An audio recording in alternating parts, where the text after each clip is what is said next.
Abitoza banze ntazamura yego ugeze kuri kibavuze bubana yamubanza ukabyina kugira yego ucunga yego uko burya ngo uri kubyinira hejuru nubona ugeze mu bihe bikomeye uzatekereza ko ukabona akaga urasumirije amababa yayo yego uzinjira mu nzu y'ikingirane.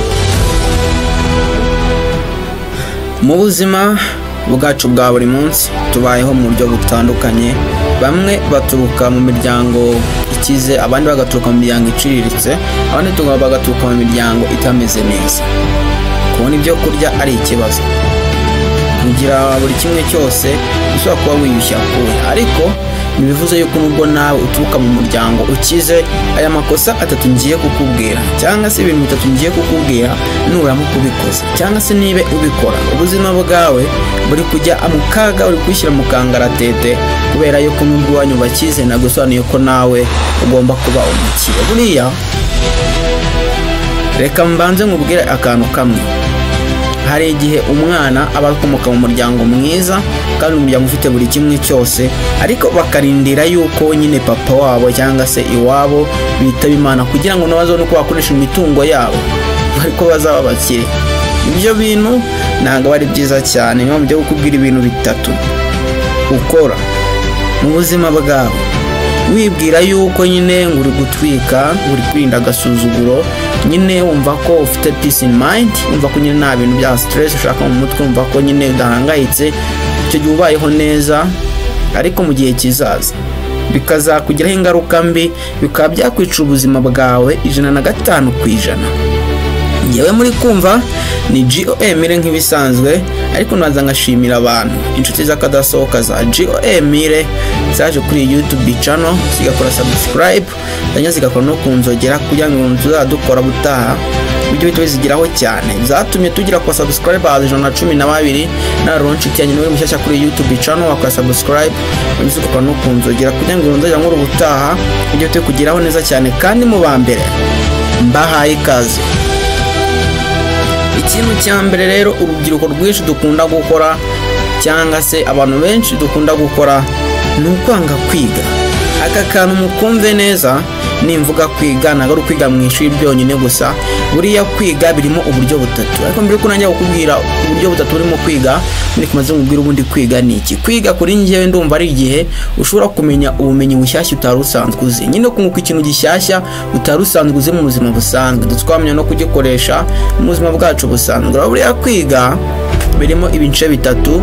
Ushobora kunguka ikintu waciye mu ishuri, nyine wagiye ukicara mu ishuri ukiga. Uburyo bwa kabiri, ushobora kunguka ikintu gishyashya mu buzima bwawe utari usanzwe uzi, byaciye muri sosiyete ahantu baye abo bana nabo, cyangwa se ukuntu umuntu ari gukora ikintu nyine ukamwigana kandi ukagishora, icyo gihe nabwo uba wize. Ubundi buryo bwa gatatu ushobora kwiga ibintu cyangwa se ushobora kumenya ibintu biciye mu muryango. Rero hari abantu benshi badashaka kwiga, bumva yuko kwiga atari ibintu byabo. Ibyo bintu nutabikora uzaroha ujya kurarira ibipangu by'abantu bize, ujya kubararira nyine kugira ngo atagira abajura baza kubiba, cyangwa se ugenda ukajya kubafurira imyenda, ufura imyenda y'abana babo, ubogereza abana bajyana ku ishuri. Kubera ko ari icyo bakurushije bakiga, ari ikintu bakurushije bakiga. Akantu mukumve neza, nimvuga kwiga si ukwiga mu ishuri gusa, washobora kuba yarihirinze akishingira business kandi kamugeza. Ariko wowe ntushaka kwiga, uri kwiga ku bintu bya online, uri muri twiga ku bintu bya TikTok n'ibiki byose, inshuti yanjye niba ibintu rwose ubikora umva udashaka kwiga, kugeninga skills ku kintu cyo utari usanzwe uzi, bizagufasha mu gihe kizaza. Ubuzima bwawe mu gihe kizaza uraba uri kubishyira mu kangaratete. Ikintu cya kabiri ukora utabizi, ariko ubuzima bwawe ukaba uri kubishyira mu kangaratete, kwanga gukora akazi. Aka kantu mukumve neza. Buriya hari ukuntu abantu benshi baba barize, bafite amashuri menshi kandi meza, ariko babona akazi bakavuga bati aka kazi ntabwo kari kuri type yanjye, aka kazi wapfa, aka kazi ntabwo nagakora, aka kazi rwose ntabwo nakemera. Icyo gihe bizaranya n'aka kazi wifuza gutakikabona, kubera yuko buriya akazi kabi kaguhesha akeza, bityo ntuzaba uri kugenda wanga akazi ugira uhe wanga kugakora, ahubwo bizatuma uruha mu mutwe uri gukusanya ubwenge bw'uburyo wazajya ukora mu mifuka y'abantu. Inshuti yanjye niba warize waragize ubuhe ukabona akazi ukagira uwaka ariko kose, please do it, kubera yuko in future time you will get another job wifuzaga.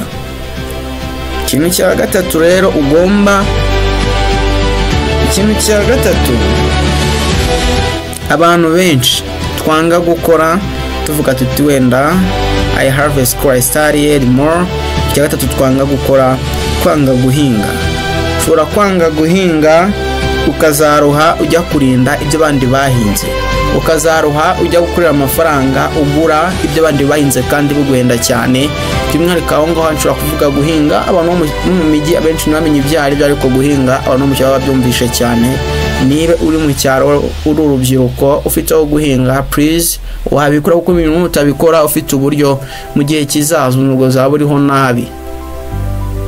Yemwe muri kumva rero ni GMR nk'ibisanzwe n'ukuntu ibyo dukora. Waduha subscribe, like, share ndetse na comment, kuko izi ni ingingo 3 ni nabateguriye. Murakoze.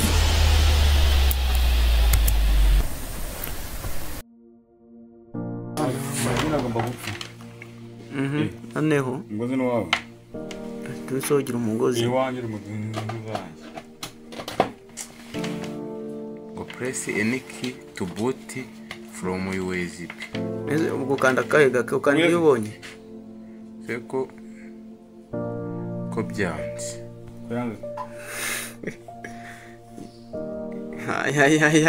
ya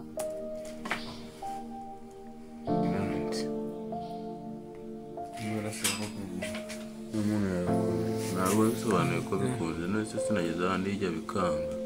Yes taresha tangira kuri na setup akay telefone ya foto ndagaska ndo ireze ni pro yewe akaye dufite turakora segment gusa.